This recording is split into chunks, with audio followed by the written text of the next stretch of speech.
The Dallas Stars and Colorado Avalanche are bitter Central Division rivals who most likely will be playing each other yet again next season in the NHL playoffs. So today we did a little side-by-side comparison of each team's offseason included with a letter grade, and at the end we're going to let you know which team we think is going to go further in next year's playoffs. Hey everybody, welcome into Clearing the Benches, your one-stop shop for hockey content. If you go ahead and hit your subscribe button right now, you'll be sure to be in on all of our future videos. Well, everybody knows when these two teams play, it is very evenly matched.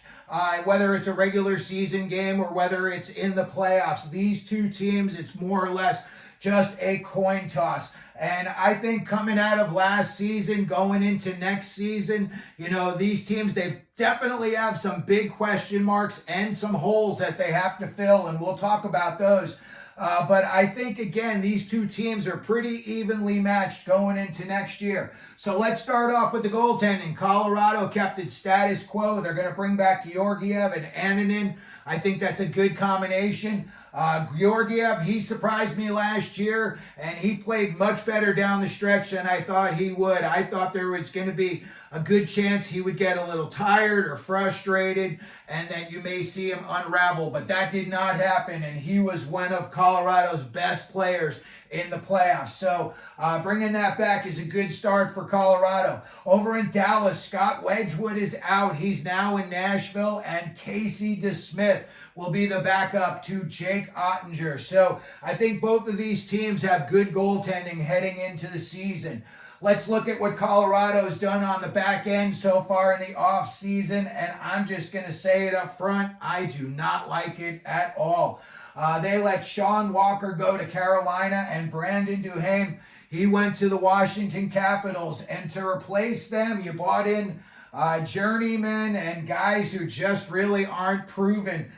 Calvin DeHaan's now in on a 2-year deal. Kaye Rosen is in on a 1-year deal. Eric Brandstrom's in now from the Ottawa Senators. They bought in Jacob McDonald on a 2-year deal, and also Yeri Inola on a 1-year deal. None of those names jump out at me. They don't make me wow in any way, shape, or form. And when I look at, these four guys, they're going to be lucky if they're even able to replace what Sean Walker did for Colorado last year. In my opinion, it's a head scratcher why they let Walker go, and then you would bring these guys in. But they did, and we're going to see what happens. I think it's going to make Georgiev's life a little bit more difficult next year. Now let's go over and see what the Dallas Stars did on their back end. And the first thing they did was bought out the 4th and final year of Ryan Suter's contract. Just didn't really work out. He played pretty well in stretches, but, in the playoffs, and when you see how these teams ramp up and it becomes much more physical and a bigger guy's game, I think just age and mileage caught up to him.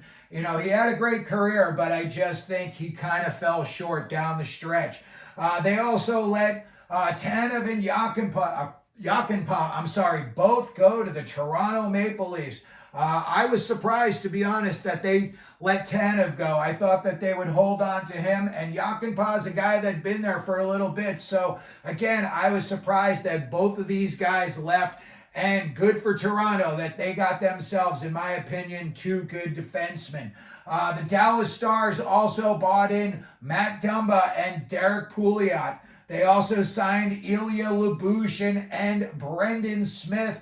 They re-signed Niels Lundqvist and Thomas Harley.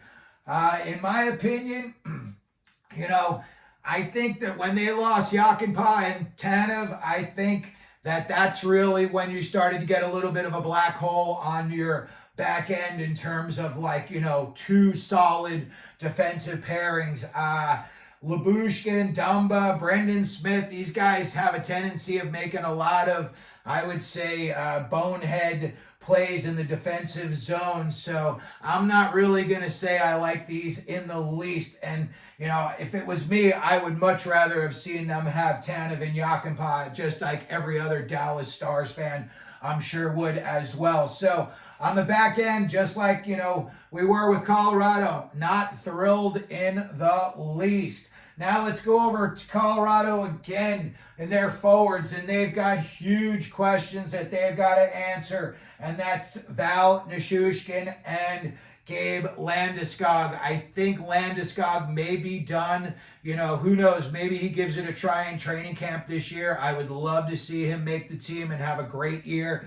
Val Nichushkin, he's going to have to get his head on straight, and he's going to have it on straight for a while before I think anybody in the NHL even gives him a sniff. So those are two huge holes for Colorado, especially Nichushkin played well for them, and I think he had like 8 goals in 8 games in the playoffs when he was suspended. So again, Colorado's got some big question marks up front. I know you got the Moose and Rantanen, and I know you've got McKinnon up front. You got Casey Middlestat, but, I think these two guys really would be able to help them out this year, and I think Colorado's going to need all the firepower up front this year that they can get.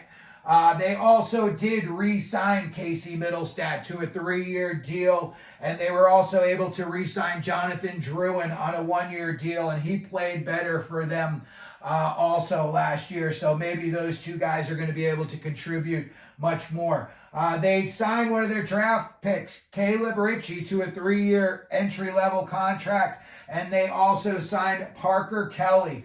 Andrew Cogliano retired. He's moving up into the front office. The guy had a great career. I think he's just a great guy overall. And I think Colorado is getting themselves a real bright hockey mind in Cogliano. So good for Cogliano and for the Avalanche.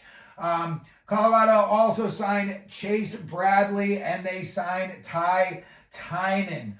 When we look at what Dallas did in their forward positions this offseason, Joe Pavelski retired.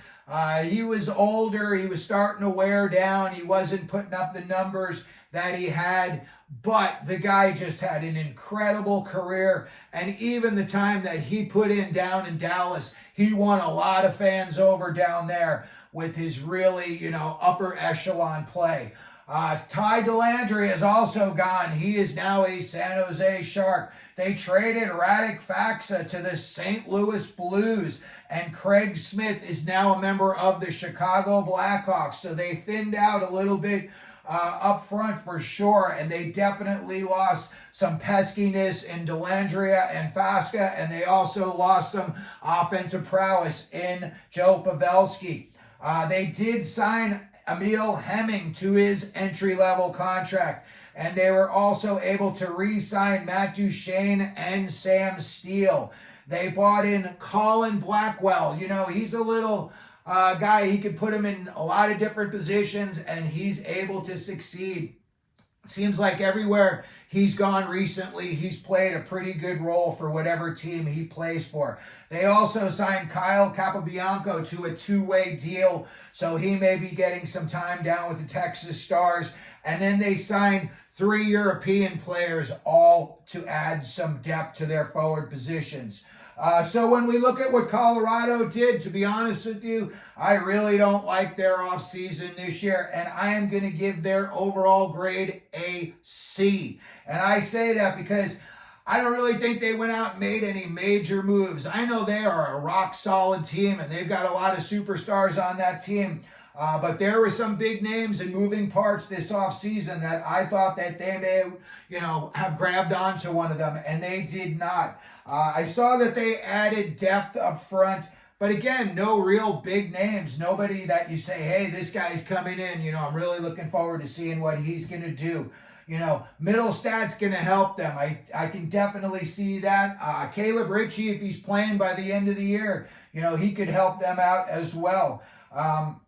My big question is for Colorado is if they are able to get out of the Central in the playoffs, and now you're in the Western Conference playoffs, would they be able to beat teams like Edmonton, the Vegas Golden Knights, maybe if the Vancouver Canucks have another solid year?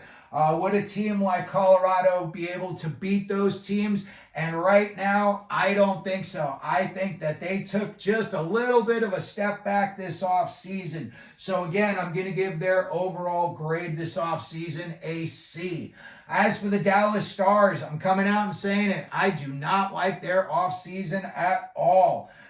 Similar to Colorado, I think there was a lot of guys out there that they could have latched onto, big names, and they didn't. And then when they lost Joe Pavelski, that's like your leader, your, offensive guy that a lot of stuff centers around. I know they've got some other guys, in Ben and Robertson and Tyler Seguin, but Pavelski was just so smart, and in all situations, he was just a real asset for them to have, and I think they're really going to miss him. I think their D got worse for sure. When I look at the guys that they brought in and I look at the guys that they lost, to me, it's a big difference, and it was not for good reason.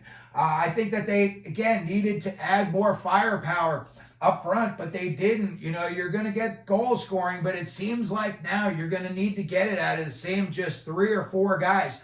And if those guys are not scoring, I think that the Stars could be in for a long season. So that's going to do it for today's video. We just wanted to do a little side-by-side comparison of Colorado and Dallas's offseason. Let me know what you think down in the comments section. If one of these two teams your favorite team, let me know where you think they're going to finish off this season, if they're going to have a deep playoff run or not. If you could, please, you could like the video, you can share the video. Don't forget to subscribe. And as we always do here at Clearing the Benches, let them know you're out there.